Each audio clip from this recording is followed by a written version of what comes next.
Thank you so much for this opportunity, the leaders of IFPO. I want to go back and know about the last 8 events and understand more about what happened in the last 8 events, which I would definitely do. I had the privilege of working across diverse organizations, industries, corporate security, intelligence, crisis response. Hello, everybody. Good morning, good evening, good afternoon. Now, after 8 sessions, I spot a lot of familiar faces. And, I know a lot of times you guys share insights as well, but it's so exciting every time to see some new faces as well. In tense situations, so think about any tense situation that maybe you routinely encounter or you recently encountered. A common tagline with that is that only one can win is the impact of different positions. All right, so without conflict, there won't be growth. And what came after was that they said, no, I don't agree with you because it was really good and I learned a lot. So I said, well, you could have framed that a little differently. There's another tool or another theory which is called the extended disk theory.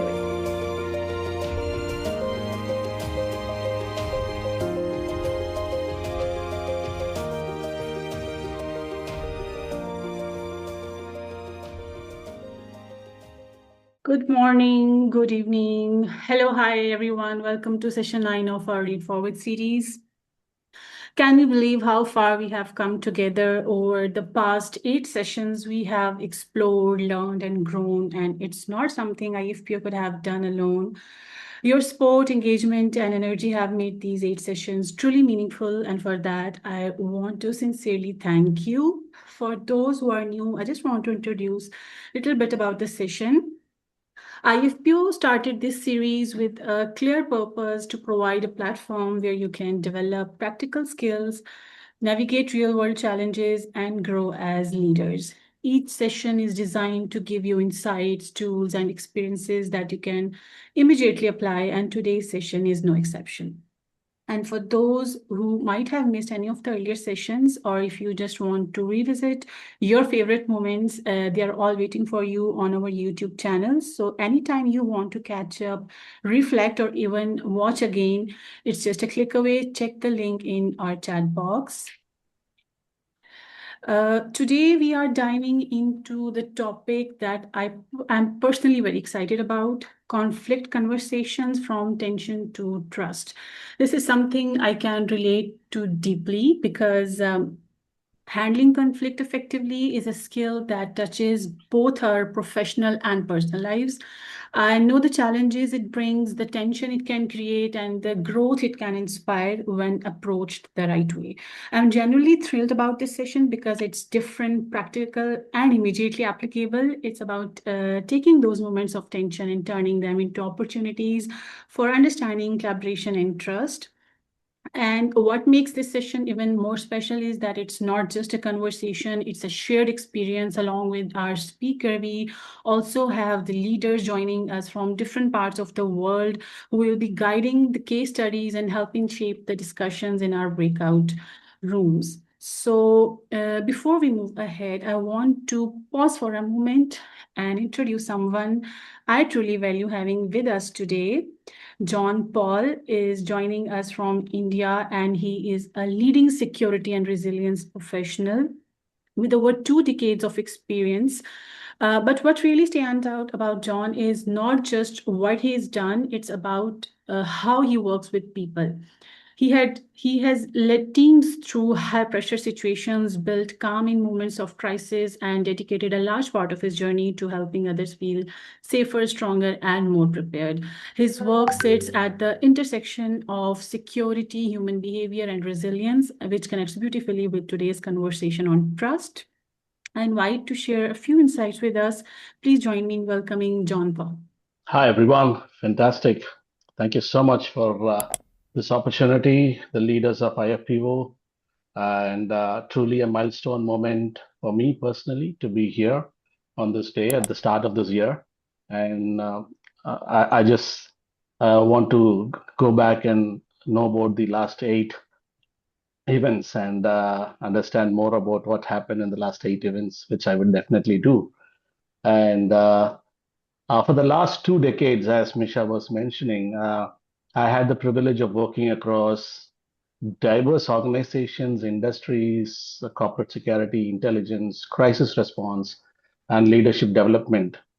And my work has taken me into handling incidents and events during global disruptions into classrooms with young professionals or into training halls where people learn skills that literally save lives. But across all these environments, high pressure, high stakes, deeply human, one thing that remained constant, is conflict is unavoidable. But how we handle defines the culture we wanted to create inside the teams, inside the organizations. Uh, People come from diverse backgrounds, culture, language, belief, faith, experience, come from different departments.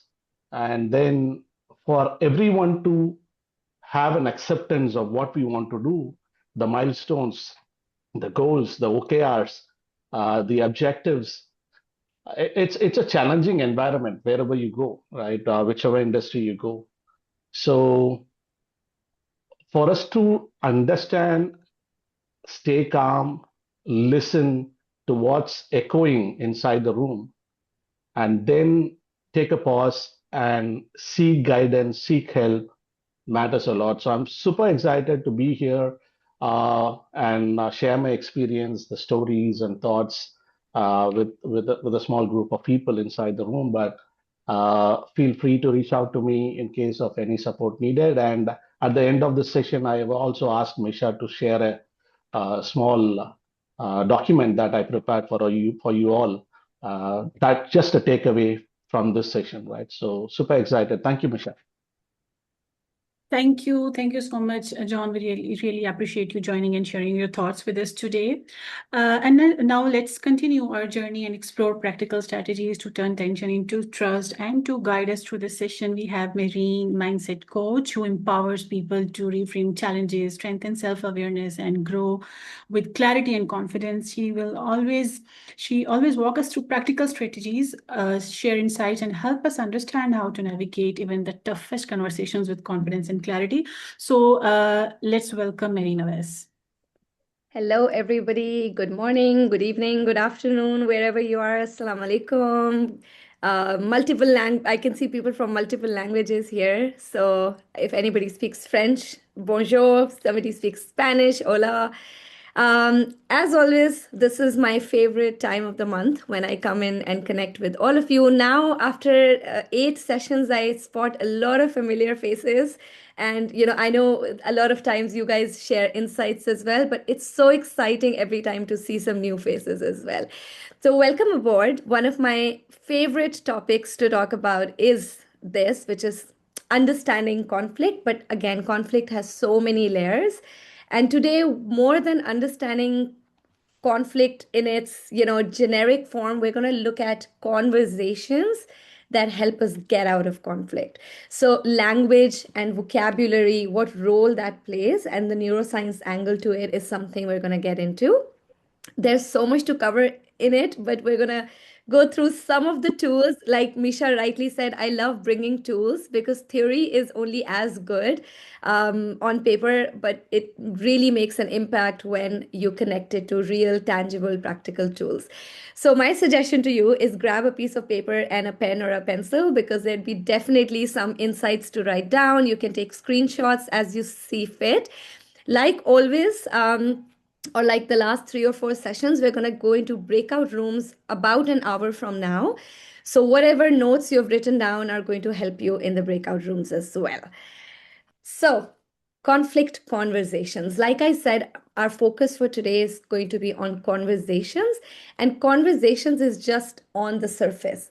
So in order to say the right words, we need to think the right thoughts. So we are going to be talking about mindset and how to design our thoughts in a way, or design our understanding of our own tendencies as well as tendencies of others, so that the right conversations can come out and we could move from a position of tension to a position of trust. Before we get into that, I'd love to hear from you in the chat. In tense situations, so think about any tense situation that you routinely encounter or you recently encountered. How is it that you specifically behave? And keeping that behavior in mind, what kind of impact does that have on the final outcome? And there's no right or wrong answer. All right. So the reason for doing this was that while conflict is something that we all go through, a lot of times it's the same kind of conflicts we face in different situations. However, how we respond to conflict depends on who we are, what kind of behavior and mindset we have. And based on that, we have different positions on conflict that we may take. To kind of lend light on that, I'm going to introduce this model called the Thomas Kilmann model. If anybody is familiar with it, send me thumbs up. I'm not going to get into the technical side of it, so don't worry, there's a lot of text on it, but I'm going to walk you through. There are 5 positions that people generally tend to take when they're dealing with conflict or when they're moving towards conflict resolution. Before I get into the 5 positions, let me explain the axis to you. So on the horizontal axis, you have the level of cooperativeness, how much you cooperate and how much you don't cooperate. So that's going from less to more. This has more to do about understanding the other person's position. On the vertical axis, you've got assertiveness, less to more. And this has got to do with understanding your own position. What is it that you want, and what is it that the kind of impact that you're trying to create? The right balance is between, yep, you guessed rightly, understanding your position or staying true to your position, but also putting yourself in somebody else's shoes. So let's start with competing. Competing is less cooperative, more assertive. So this is when we call it a loss-win, rather a win-loss situation where you win at the expense of somebody else. You are assertive, you make sure that your point of view gets precedence over somebody else's point of view. So assertiveness is very high and cooperation or listening to the other person is low. One thing to keep in mind as we go through this model, there's no right or wrong position. There's an ideal position, we're going to talk about that. But there's no right or wrong position. What position you take depends on the situation that you're in. So that's one. The second point that I want you to keep in mind while you're going through all the positions is that as you learn through these positions, that the way we approach conflict is not something, a skill that you either have or you don't have. It's dependent on situations, but it's also something that we can learn and grow and build as a skill. So that's competing. So a common tagline with that is that only one can win, or only one can win this argument, or one can come out of this situation a winner, and that better be me. If you move to avoiding, that's low assertiveness and high and low cooperation. So this typically looks like postponing the conflict, avoiding the conflict, sidestepping the conflict for whatever reasons. The most common ones are that it makes you uncomfortable or you don't have the culture for it. Now, what that does is that for the time being, everything's okay, but in the long term, the conflict still stands. So a tagline with that is, oh, we can talk about this some other time. Let's not address this right now. Let's put it under the carpet and we'll address it some other time.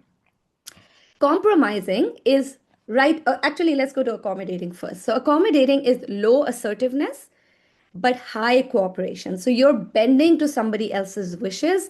You're listening to somebody else at the expense of your own position. We call this a loss-win scenario. Remember, with competing, it was a win-loss scenario. This is a loss-win scenario. You lose what you want or your position or take on something just so you could give somebody else the power and authority on that. So somebody else has to win at your own expense. You would yield to what the other party is saying. So, okay, let's just do it your way. Then we move to compromising. As you can see from the image, it's somewhere right in the middle. So there's medium assertiveness and medium cooperation. Something like, can we just reach a middle ground on that? And we see that quite a lot of times in our work environments.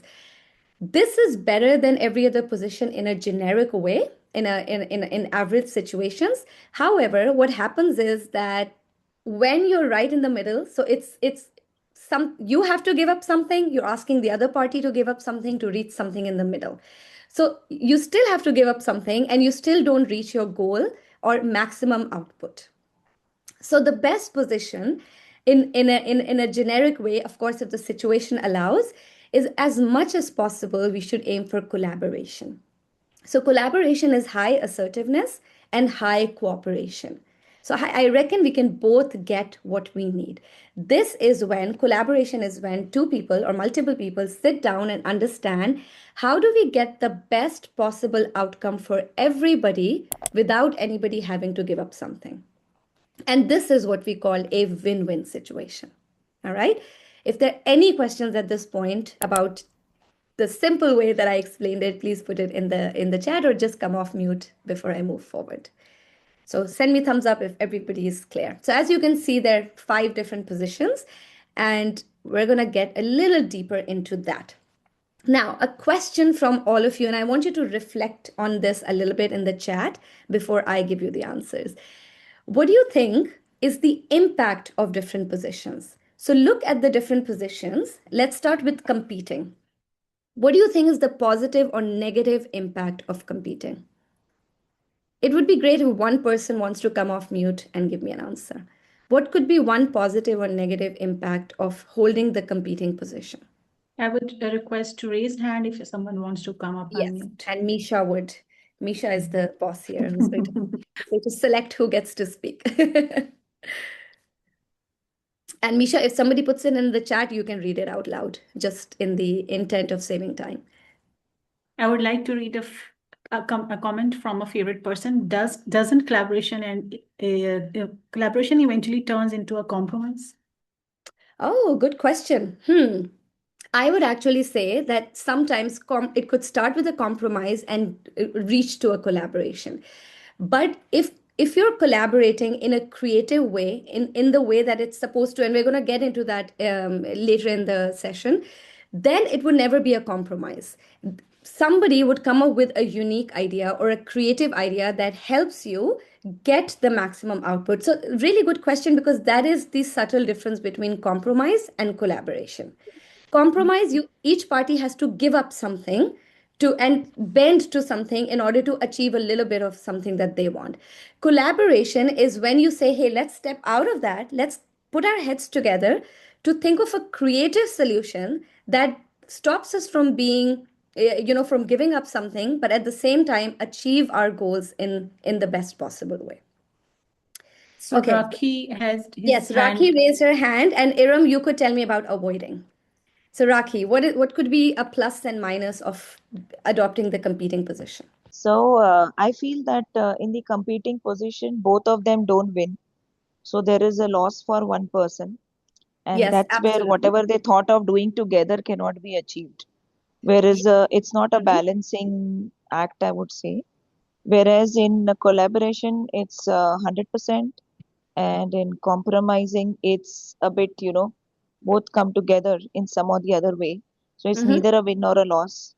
And so there is some kind of balance over there. Absolutely. So see the benefit of competing. So each of these positions, like I said, there's no right or wrong. Each one has a benefit, has some benefits and have some losses, some disadvantages. So the benefit of competing is that whatever you're trying to achieve gets achieved really fast. The decision gets achieved really fast because one person has come in and said, hey, let's do it this way.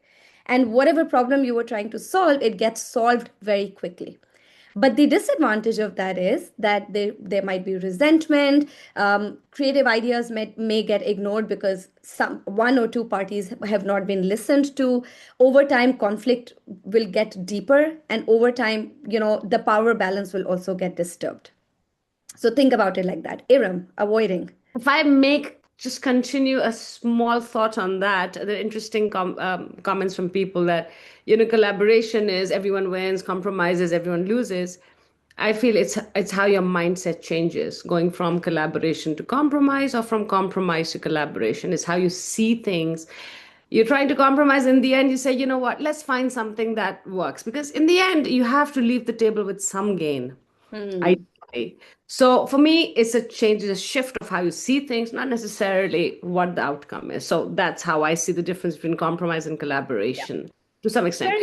Very true. Absolutely. Beautifully explained. I mean, if I were to think about it very, very simply in the most simplistic of manner, let's say you and I, Iram, are working on a presentation and you have a certain idea and I have a certain idea, and either we reach the middle ground where we both have to give up on, let's say, I say, okay, I'll agree to whatever font you want, but you agree to the text size that I want. We're still giving up on something, and we walk away from that feeling like, I wish she had listened to my idea on font. But when we're collaborating, we say, hey, how about we think of a third idea, a more creative idea. How about we go on Canva and we come up with some unique templates? How about we ditch the presentation altogether and we do a different kind of a presentation, maybe more impromptu, maybe read from the paper, maybe we do a skit. So you see, we completely leave that space of compromise and think of an idea that where we can collaborate and come up with a unique solution that excites us both. So both of us get to contribute to that equally. Does that make Right. sense now? Yeah, Rizwan, you have your hand raised. Thank you, Mehreen. I think these things aren't necessarily mutually exclusive. Competition can create healthy creative ideas, particularly if it's done right. And that's really important if you've got a research-driven organization or if you're trying to move forward in terms of innovation and creativity. And I think everything necessarily, if the organization is a learning organization and has a healthy culture, which is or should be set by leadership, has collaboration within that, even the mentoring relationship, the peer-to-peer mentoring, the junior ranks to the senior rank mentoring and inverse mentoring should always have a collaborative approach to that, where junior ranks, for example, compete for competitive ideas. That stimulates creativity. But then if the culture is not right, it can also be a incubator for animosity and all of the toxic traits that you've mentioned. So I think that the way that these things are delivered and developed requires a lot of support from senior leadership in terms of emotional intelligence and setting the culture of the organization as well. Very, very important. And none of these positions make sense if the right culture is not in place. And I mean, while you were talking, the way I was imagining it is that a problem or a stance might start with, let's say, competing. But if it doesn't turn into collaboration, then it would pull out very negative, toxic energy, and enough room would not be able to be created for creative thinking and problem solving. Because then only one person is saying, no, I'm competing for my answer or my approach to be correct, and there is no room for us to collaborate on this. But if people collaborate, that competition becomes healthy and constructive. And we're going to talk about constructive versus destructive as well. Brilliant. Those are beautiful points. Another minute of reflection in the chat. What do you think influences our or the other party's position on the grid? So like I said, the positions could change. They depend, they're variable, they depend on different situations. But what do they really depend on? What determines where we stand on this graph? And I must say that Rizwan has kind of given us a clue to that. So there's many answers, but yeah, pop in a few and then I'll add to them. Let's take a minute for that. So John said it depends on the end goal that we want to accomplish without hurting the culture the organization team has built. Yes, that's a good one. Okay. And one of the substantial influencers is the personal implication and engagement in the topic itself. Okay, right. So personal tendencies, what your personality type is. Are you somebody who's comfortable with conflict? Are you somebody who's not? What is your belief about the conflict? What do you believe, is conflict good or bad? Will determine what position you will take on according to this model. Your emotions. So I think it was Rizwan who mentioned emotional intelligence. How emotionally intelligent are you will depend. So if you are somebody who is not comfortable expressing or communicating your emotions, you might take the avoiding stance. But if you're somebody who's, comfortable voicing your opinions, being assertive, then you might take a more collaborative or competing stance. Time and urgency. If the matter requires you to maybe take a competing stance because the decision needs to be reached faster, then that is probably better in that scenario. culture of the organization, but also the culture in which you operate in. So the wider culture in which you have been raised, culture in which you're operating as a work environment, that also determines what kind of a stance you take. And a very important one is past experiences. What kind of experiences you've had in the past with this organization, with this team, but also generically, that will determine what kind of position you naturally and generally take on conflict management. Awesome. Thank you for doing this exercise. So I'm going to illustrate this in a quick example. And again, something for you to put in the chat. I'm going to make you work today. So think about a situation in which two team members disagree strongly on how to approach a client. Both have valid data, the deadline is close, so pressure is building up, but the decision will have a long-term impact. Okay, so if you use the Thomas Kilmann model, we're assuming that your default style is competing. You're maybe an assertive person, you want to quickly decide and move on. But the conscious choice you might want to make here is collaborating, because this decision or this client engagement will have a long-term impact. Collaborating with the other party to come up with creative solutions and an idea that sticks long term might be more valuable, because you might want to rush, but in this case, quality and buy-in from the other party matter to keep the client long term. So in every situation, it's very important to pause and think, what is my default style and what is the style that I should be adopting? And it's the journey from the default style to the conscious choice that helps you manage the conflict in the best possible way. So a response that you could give is that both perspectives matter, and I don't want us to rush this at the cost of a stronger outcome. Let's put the key risks and benefits of each option on the table and agree on the best way forward. So as you can see, it's not a compromise, it's a collaboration. Let's put our heads together. Let's put all our pros and cons on the table. Let's assess that data and come up with a solution that works best for the two of us and works best in the larger scheme of things. So I hope now the difference between compromise and collaboration is a little clearer. All right. So I did give you the answer on that one, but I will make you work next time. All right. So without conflict, there won't be growth. This is something we hear quite a lot. Like I said, in many cultures, in many organizations, conflict is looked at as something negative. But we know from lots of research and experience that conflict is something that is very good. I think Rizwan also mentioned that if the right conflict is there, for the right environment is there for that conflict to take shape in the right way, it could actually lead to a lot of creativity and growth and innovation. And we've seen this worldwide. Major companies, when they compete with each other, they've doubled and tripled their profits because of that. Now, healthy conflict in the workplace brings the best out of your team. So if you think that your team is working in harmony, everybody gets along with everybody, great, I've achieved what I wanted to achieve.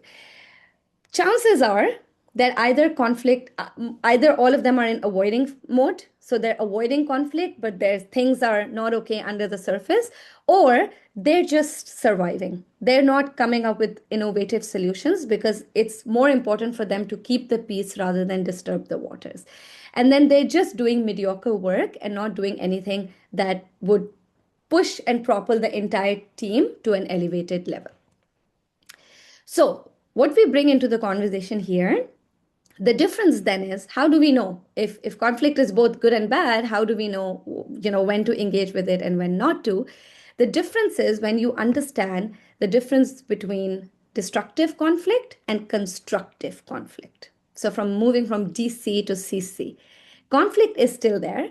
It's just the matter of whether it's destructive or constructive. So we're going to get a little bit deeper into how our language and mindset helps you move to a constructive conflict state. Here on, I'm going to give you some tools, some kind of templates that help you understand how to navigate your way when you're faced with a conflict. So one of my favorite concepts is the fact story check. What happens is that whenever we're in a situation, there is something that happens. That's the actual situation. There is no judgment here. It's just the fact. But what we do is that we add our own assumptions or meanings or biases or emotions to that situation.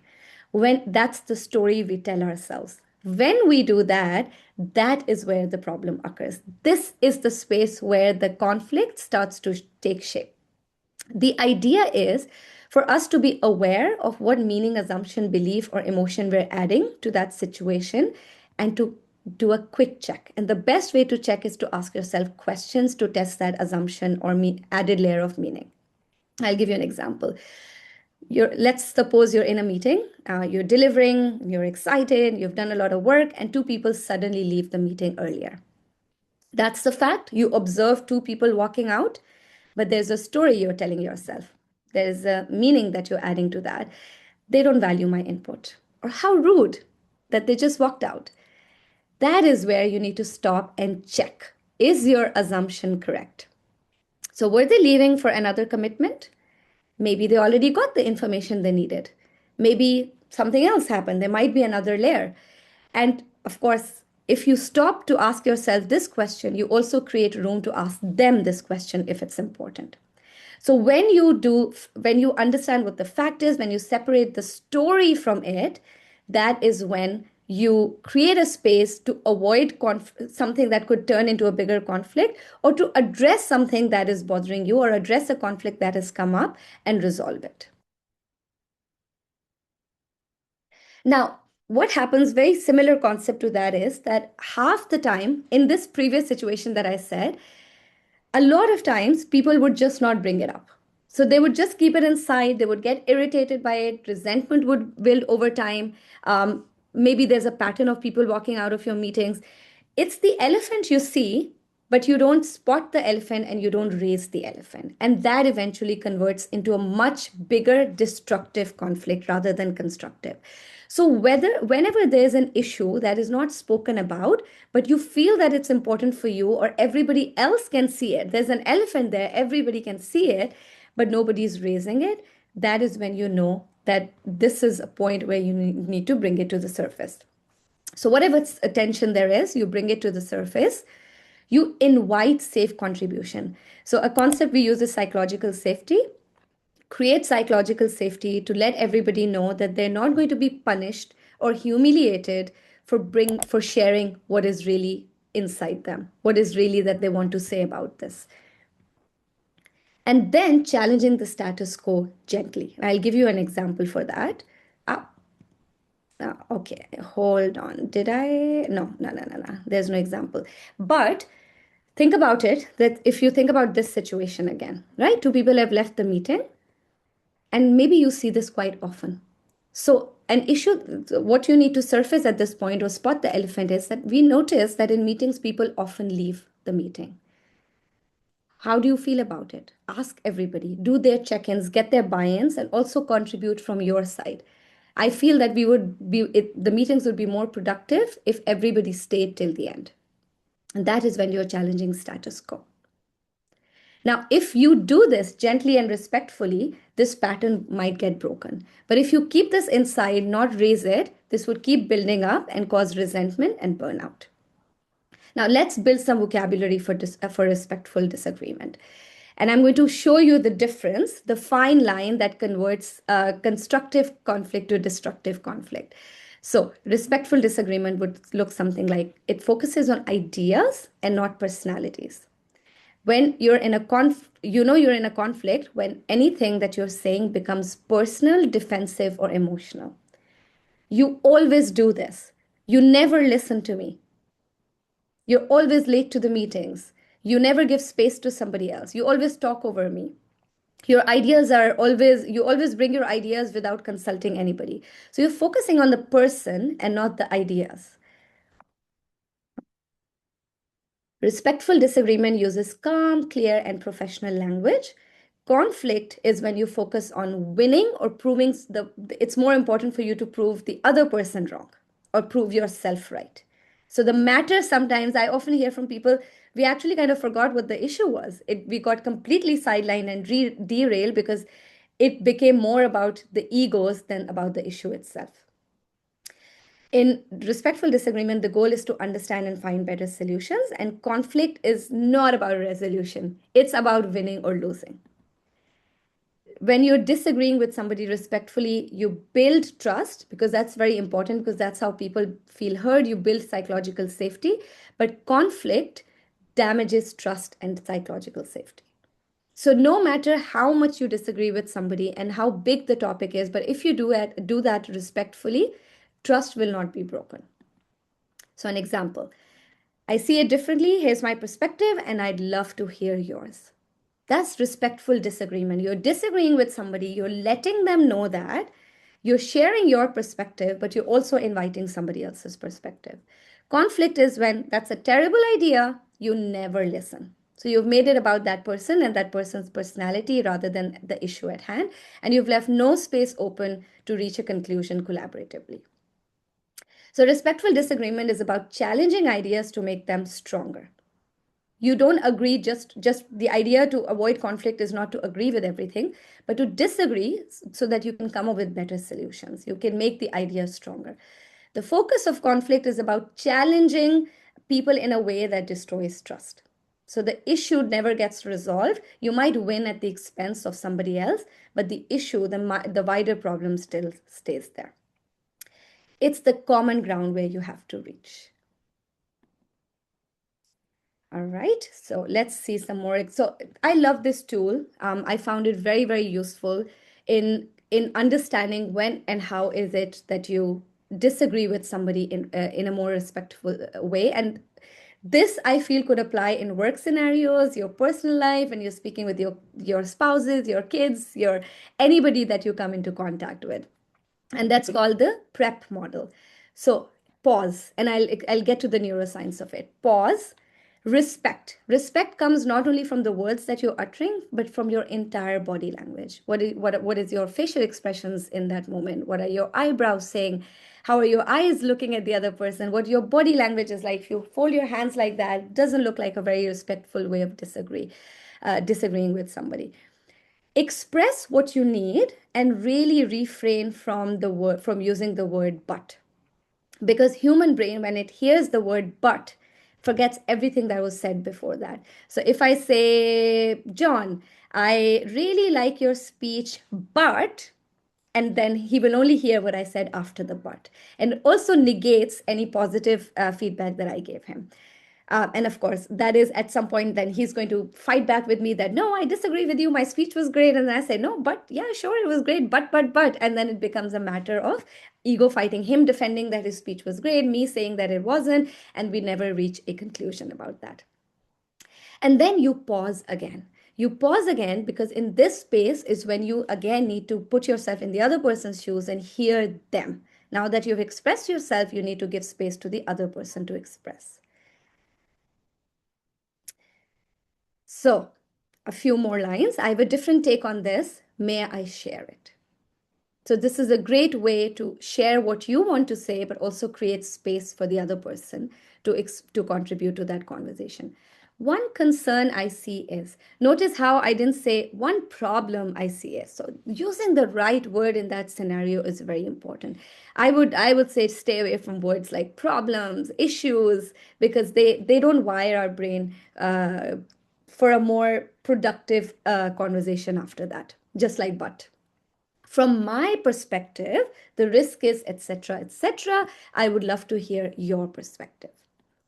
I understand your point of view, and at the same time, and there's no but. So I didn't say but at the same time, I'm saying and at the same time, I think we may be overlooking, etc., etc. What do you think about that? So whenever you feel the need to say but, say and. I appreciate your perspective, and here's an additional angle to consider. This might feel uncomfortable to hear, but it's important for the team. Now, I would replace that but as well from today. All right. Now, so while having said that, it's very important that while you're managing the conflict with your language, it's also very important that you make it visible the efforts that you're putting in towards conflict management. And there are two ways of doing that. So one is accountability signals. These are small, visible declarations of what you're working on. because the other party needs to see in real time that you're working on your skills or your conflict management skills. The neuroscience of that is that so your human brain doesn't like to be in threat mode. They want to feel, the human brains like to feel that there's something which is the environment is safe for them to operate in.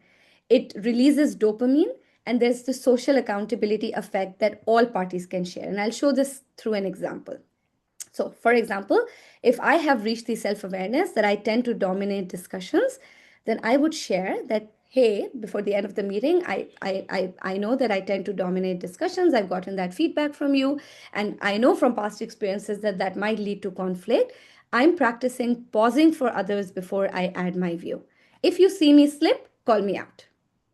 So just by saying that at the beginning of the meeting, even if I do fall into that trap, it might not spiral down into a conflict, because I've kind of flagged that at the beginning, that this is something I know, I see, and I'm working on it. And I want your buy-in, I want everybody else's support to keep me accountable for that.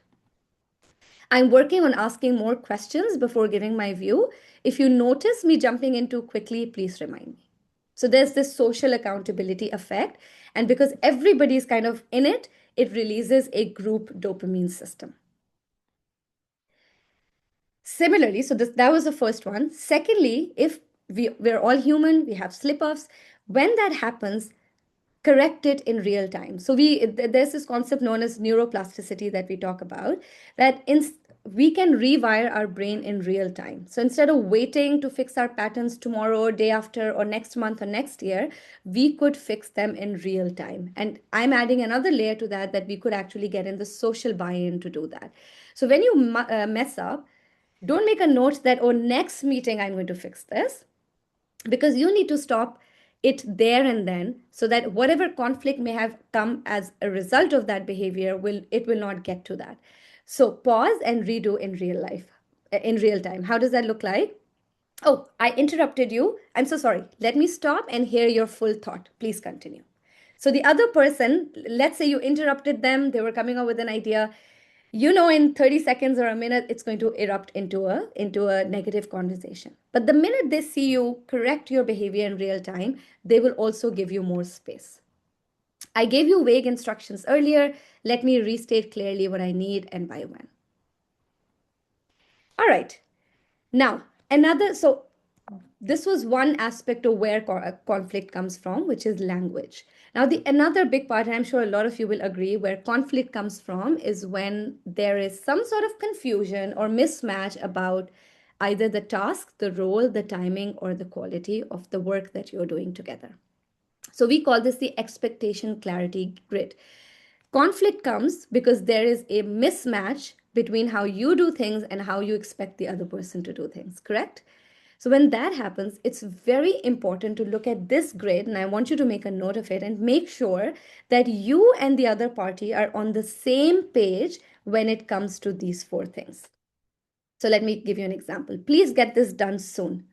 If you look at the expectation clarity grid, please send me exactly what you want, draft report, which is the task, exactly when you want it, for client submission. So this is the ownership or the role that you're describing, and this is what we want it for. Make sure it includes whatever that is that you want to be included, to determine that this is the level that you're aiming for. And then it's very important when you do that to confirm understanding, to make sure that you and the other party are on the same page, because it's human nature to be on different platforms. So I want to make sure I explained it clearly. Would you have any questions? What did you take away as the priority? What did you understand from this? And again, this is not done in a dominating way, but to check that, hey, I just want to check, are we on the same page? Are we aligned on this? Is there any gap that you still need me to address? The reason for that, the brain can only hold 4 chunks of information at one time in our prefrontal cortex. So when you're playing it back and when you're checking for understanding, you make sure that nothing gets dropped, because it's in these moments of things being dropped is when conflict erupts. Person will come back and say, no, you never told me about when this was due, and so I was taking it easy. And then you're like, no, what are you talking about? I totally told you. And you should have understood how important the deadlines are. But if you've openly talked about it, there is little room for that conflict to even erupt. When instructions are clear and checked, again, the brain's reward system works better, things are clearer, it's easier to process information, and all the energies that you would have otherwise used on understanding or fixing the conflict now get spent on creative thinking and problem solving as required by the situation. Restating and rehearing also strengthens your neural coding. So when you repeat something again and again, you understand it better, you stay track on the end goal, and whenever you're working on the project itself, it's something that stays on the surface. All right, so that was 2. And the third scenario where conflict usually comes up is when you're giving or receiving feedback. So I'm sure a lot of you would agree on that as well. Now, what needs to be said, definitely say it, because it's very important, but say it with respect, courage, and clarity. So I'm going to talk about giving feedback that lands and also receiving feedback without defensiveness. So how do you give feedback that lands? Very similar concept to what I discussed earlier. Reframe reactive language. Reactive language is when you know somebody is going to react to it, or you are reacting to it, to a constructive dialogue. So the operative word here being constructive. That's a terrible idea. That's reactive. That's you reacting, and you know somebody is going to react to that statement as well. Constructive dialogue looks like this. I have some concerns. How about we look at possible risks together? You never listen to me. I feel my ideas aren't being considered. What is the best way to share them with you? So in addition to language or choice of words, it's also your tone that matters here. If I say, I feel my ideas are never being considered, that changes the meaning entirely. So if you say, I would like to share that I feel that my ideas are not being considered, I'm wondering what is the best way to share my concerns with you or my ideas with you. I don't agree with you. People say this so often, and I always go into corporate environments telling them, you've got to stop saying this, because the minute you tell somebody, I don't agree with you, it automatically activates the threat response in them. So I go in, and there are a lot of times people stand up and say, I don't agree with you. And even I, for a few seconds, I freeze for a moment. I say, oh no, what are they going to say? So recently somebody wanted to give me positive feedback about a speech that I'd done. And I said that, yeah, that went great, but I think that if I had more time, I could have gone into this topic a bit deeper. And they said, I don't agree with you. And I said, oh no, they're going to give me really bad feedback. And what came after was that they said, no, I don't agree with you because it was really good and I learned a lot. So I said, well, you could have framed that a little differently. So one of the ways that I usually do is that I see it differently, or here's my perspective, and I'd love to hear yours. All right, so I'm not going to go through these slides, but because they're going to be there with you as a record, these are, again, I put these bunch of phrases that we use very commonly, and how should we reframe them. So very often, especially if we are in managerial positions and leadership positions, we often adopt a commanding style. And a lot of times, certain cultures encourage this as well. We need to switch that or reframe that to an inviting style. So 1 or 2 examples I can read. Get this done by today. It's very important. Do you think we can wrap this up by today? Don't do it this way. What if we tried this approach instead? So somebody recently asked me that, oh, if I keep doing that, if I only do inviting style and commanding style, nobody would listen to me. So I asked them, honestly tell me that when you use your commanding style, do you think people listen to you, or do you think you get the best work out of them? And they said no. So I said, then what is making you to stick to that style? The only thing, and after a bit of reflection, he said the only thing that's stopping me from moving to inviting style is because it seems like a lot of work. I said, absolutely. So the way our brains are wired, things that we have been doing for a long time because they were passed down from generations, they're normal for our brain. And now when we want to break out of that habit, it's going to take a lot of effort for us. And it's that part that we are scared of. And then hence we stick to the same old habits and the same old patterns. So breaking the loop is super important. Okay. All right, so how do we frame feedback then if you're not supposed to do all of that? And I love this model. It's called situation, behavior, impact. If you stay in this model, you can deliver feedback that actually lands. So clearly describe the situation, specify the actual behavior you observed, and then talk about the impact. So don't make it personal, don't make it about emotions, don't make it about the person's personality, but about the behavior itself. And I'll give you an example. In yesterday's meeting, so that is the exact situation that I'm talking about. I'm not saying generally you do this, or a few times I've observed. No, very specifically in yesterday's meeting, I observed that you interrupted the client several times. That is the behavior I observed. So I used a lot of verbs. Impact. What impact did that have? Because when you explain the impact, the other person is able to contextualize the feedback. They seemed frustrated and we missed a chance to hear their concerns. That is how you give feedback. Because then the person who's receiving the feedback has understood exactly this is when that happened and exactly this is why I'm being stopped from doing it. And another example, in Monday's client call, so this is positive feedback now. Again, if you can use this model for positive feedback as well. You stayed calm even when they challenged you. The impact it had was that it built professionalism and credibility for our team. So when somebody hears feedback framed this way, they're more likely to repeat this positive behavior again. So that's how you give feedback. What do you do when you're receiving feedback? So receiving feedback is very hard. It comes with a lot of emotions. So it's very important to regulate your reaction before responding. You've heard difficult feedback, you've heard challenging feedback, and you want to say something, you want to defend yourself, but that's where you need to stop yourself. You thank the person or acknowledge the person for giving that feedback. Be open to that feedback. The acknowledgement is very important, and then explore. Try to understand where that feedback is coming from, what impact does that have, and what is it that you're being asked to change.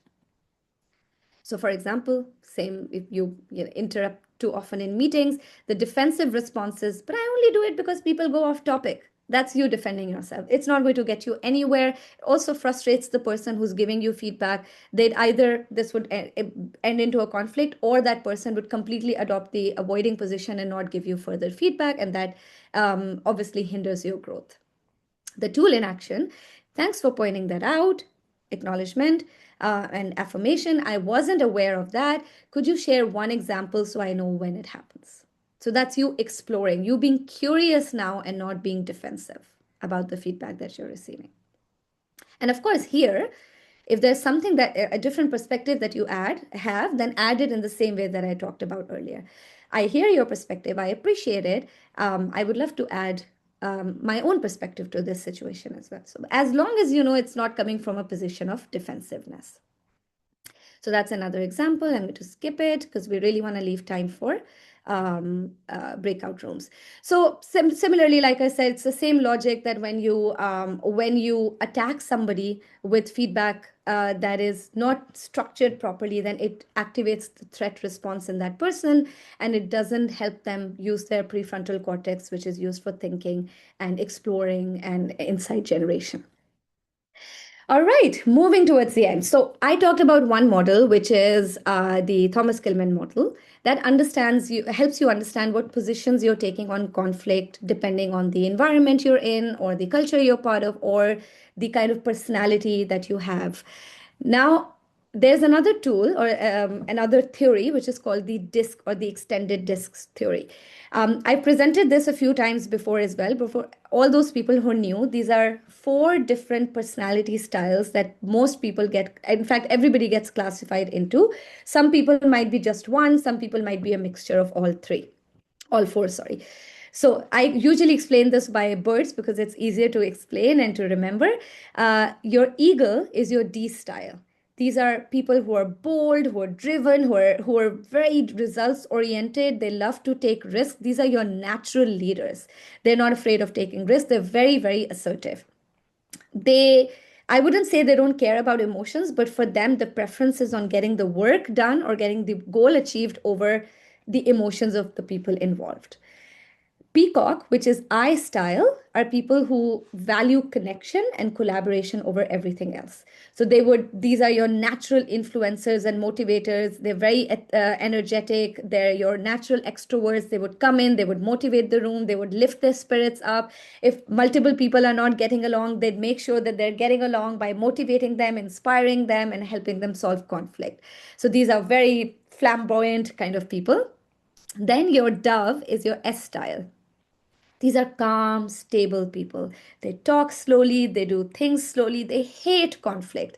So they would do anything in their power to sit down and calmly either avoid conflict. They're very good at avoiding conflict. They'll just walk out. These are the kind of people who will sit silently in the room. The louder the conflict gets, the quieter they will become.